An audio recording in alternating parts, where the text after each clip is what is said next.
A-Rod is so. I know the stories He's about strange. You know, he's so awkward. Like last night, the conversation he and Jessica Mendoza were having, and somebody mentioned the subway, and they asked him, "Oh, A-Rod, how many times did you take the subway to like a Subway Series game or to Yankee Stadium?" And A-Rod, he says, "Oh, a lot, especially the first year or two." And they were stunned. I think they expected him to say, "Well, like, what are you kidding me? I take a helicopter to the games." But he said, "Oh yeah, I used to take a subway, a pretty good amount of time." He goes, "I get in," and he goes, "I just get in there. I just say hello to everybody and have my peanut butter and jelly sandwich." And by this time, Jessica Mendoza was doubled over laughing. Peanut butter and jelly sandwich, and then she's like, "And you just go in and you say hello to everybody." It was just so strange.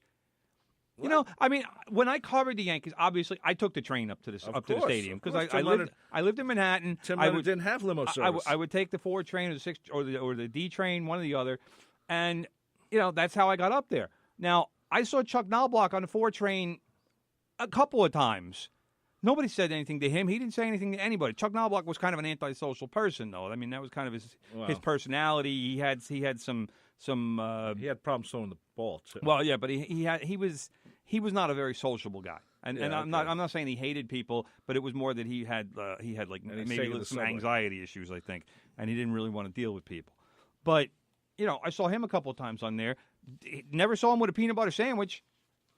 I mean, I couldn't believe that peanut butter jelly sandwich, Alex Rodriguez. But it was just. But that's A-Rod.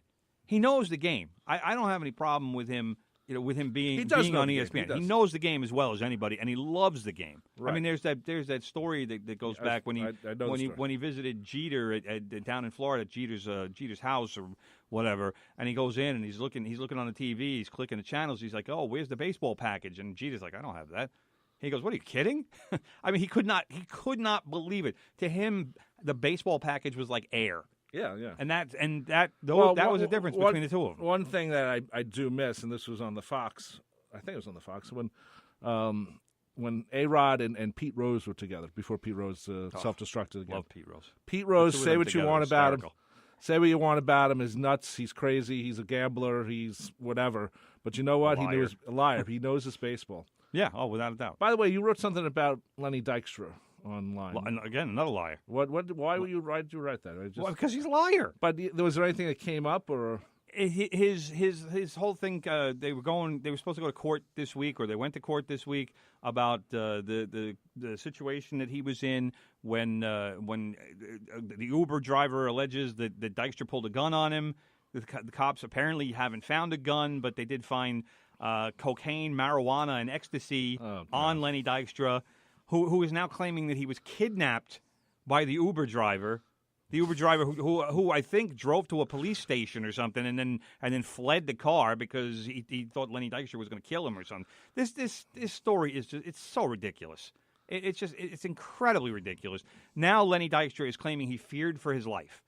The professional athlete feared for his life from an Uber driver. What? Are you kidding me? You never know. All you have to do is lock the doors in the back and hold a gun. It's Lenny Dykstra. He still has to fight. There was no gun found on the scene. Oh, I know that. Don't tell me the Uber driver kidnapped you. I mean, well, that's stupid. Give me a break. Anyway, we're going to take a break right now. You're listening to From the Press Box right here on 90.3 WHPC 516-572-7440. Tim Leonard, you're on Twitter at Real Tim Leonard. All hit music. For all those songs radio has forgotten about, join me, Big Ed, Mondays from 10 a.m. till noon for The Good Gold Show. We'll bring back all the great hits of the 50s, 60s, 70s, and more. The sounds of doo-wop to disco, all the Motown, soul, and great rock and roll. We'll even take your requests and dedications to The Good Gold Show. Music.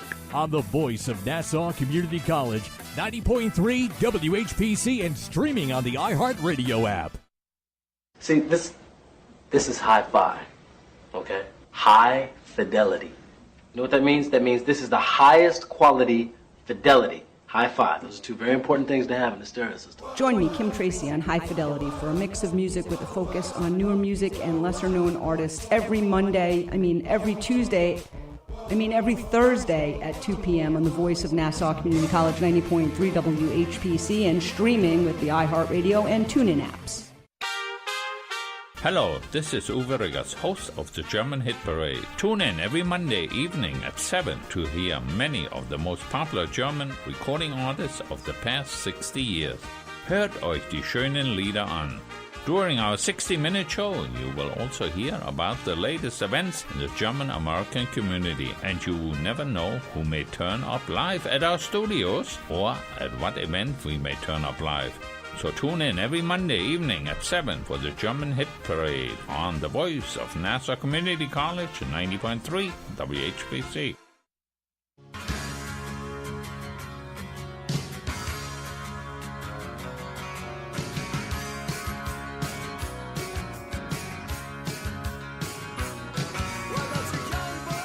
We're back here on From the Pressbox.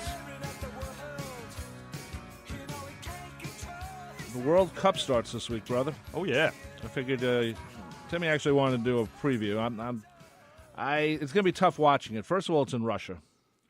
And God knows what's going on with Russia and the United States right now. I'm sure maybe Trump shows up and gives us support. I know what's going on. Second of all, the United States, for the first time since, 1994? Long time. Isn't in the men's, at least, not in the World Cup. That is correct. So this is unusual because the U.S. men finally proved they can play and be part of this, and now they're not. So I was shocked that the men's team isn't in it. Yes, the other underachieving team. Yes, and I mean the women seem pretty good. They've won. The women are awesome. Well, they tend to win. Our women do it all. Our men disappoint us. Yeah. So quickly, I'm sure there's a lot of women out there who would echo those sentiments. And the games are going to be on Fox Sports 1, maybe 2. I'm not sure of that. They're going to be all over the Fox platform. But, I'm sure. But anything that says Fox will have a game somewhere along the way. So quickly, let's quickly go through these. How many? Eight categories, 8 groups. 8 groups. All right. Well, we'll start with Group A. Okay. A for number 1. Anyway, Group A is Russia, Saudi Arabia, Egypt, and Uruguay. This is actually one of the weakest groups in the field, brother. Okay. And the reason for that, and of course they'll never admit to the fact that the draw is kind of rigged, because the Russians don't like that word rigged. But this group, I have no doubt, was set up because they desperately want the host nation, which is Russia, to get through to the second round. Because it keeps the excitement going in the homeland, and it makes the locals feel like the 8 to 10 years of building and preparation was all worth it.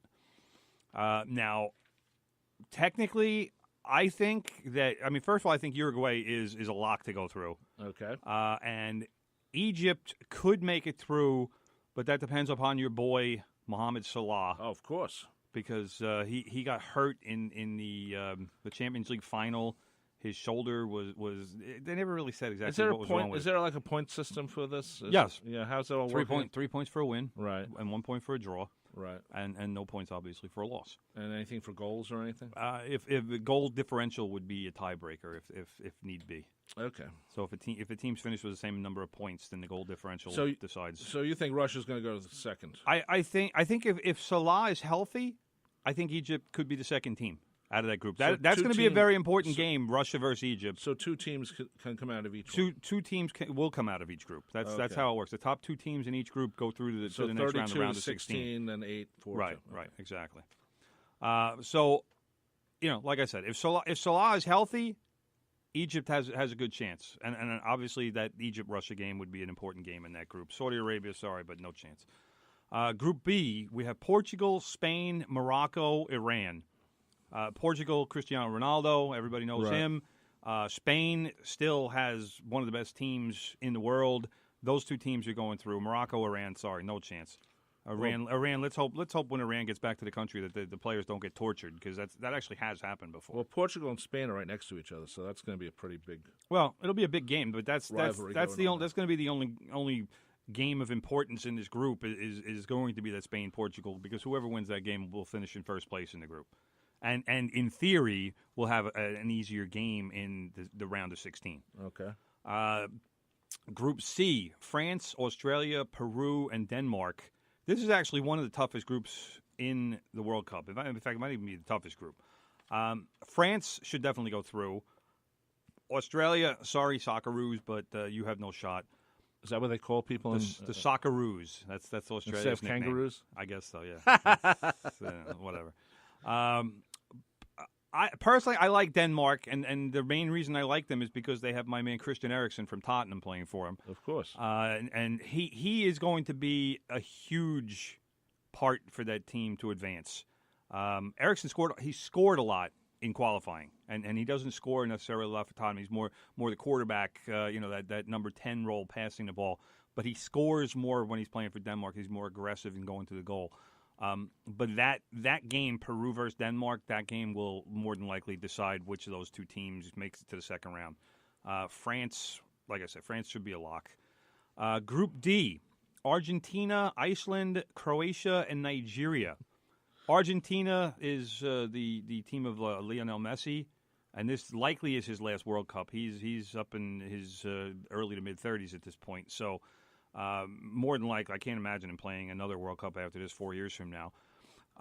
Iceland was the team that was the big surprise in the Euro 2016 tournament, but what's that? The European version of the World Cup? Yeah, well, it's only with European teams. Oh, okay. So obviously the World Cup is everybody, but they made it. I'm trying to remember what it was. It was either the semifinals or the final of that tournament, and they stunned people. Gylfi Sigurdsson was monstrous in that tournament, but I don't see them getting out of this group. This is another tough group because Nigeria has been good in the past, but their federation is let's put it this way: their federation is in worse shape than the Mets are right now. Not good, huh? And Croatia is led by Luka Modric, who plays for Real Madrid now, former Tottenham man, still one of the top players in the world. So I'm saying that Argentina and Croatia get through. Group E, we have Brazil, Switzerland, Costa Rica, and Serbia. Again, this is one of the easier groups. Brazil is a lock to go through. I always say Brazil, even if I don't know anything about them. It seems like they're automatic. It's not going out on a limb. Brazil, though, is looking to make up for that 7-1 butt kicking that Germany handed to them 4 years ago in the semifinals. That game was so embarrassing that there was all kinds of memes going around with Pele saying, "Oh no, sorry, my brother, I'm not Brazilian. I was born in Ghana." So that's how bad it was. All right, but Brazil, Neymar, everybody should know Neymar. I mean, he's one of those like 5 soccer players in the world that even if you don't follow soccer, you should know his name. But he's going to be the main guy for Brazil. The team that I think could get through again in Costa Rica 4 years ago, they made a run to the quarterfinals. It was a surprise then. It probably would be almost as much of a surprise now because I don't know that people expected them to qualify. And then they got the spot the United States would have gotten. And it's not a difficult group. Right. So that's a team that I think could finish in second place, and all you need is one surprise, and now you're into the quarterfinals. So, we'll see. Okay. But they have some good young players on Costa Rica. Group F: Germany, Mexico, Sweden, and South Korea. Germany's another team. It's a lock, automatic. They won't even tie a game in this group unless it's the last game because they've clinched already. Okay. Mexico, the arch enemy of the United States, and not because arch enemy, not really? because of Trump. Just in soccer, I'm talking about. Really? They throw piss at our players. They do? They throw bags of piss at our players. That sounds when we very go nice. to Mexico. I forget the name of the stadium Azteca, I believe it's called. It holds like 105,000 Do they do that for the people. NFL players or just the No, soccer? just in soccer. They not very love it nice. when the NFL players come there. Yeah, I know. But when our American players go to Mexico, that's one of the reasons why Mexico is such a difficult road game during qualifiers. Is number one, it's about 110,000 very hostile fans who take bags of piss and throw them at our players when we're coming onto the field. But they also stand outside the United States hotel and keep our players up until 4 or 5 in the morning, screaming and singing and chanting, and and that's fine. I have no problem with gamesmanship or whatever. I would say keep the bags of piss to yourself, but it's pretty ridiculous. But and then Sports Illustrated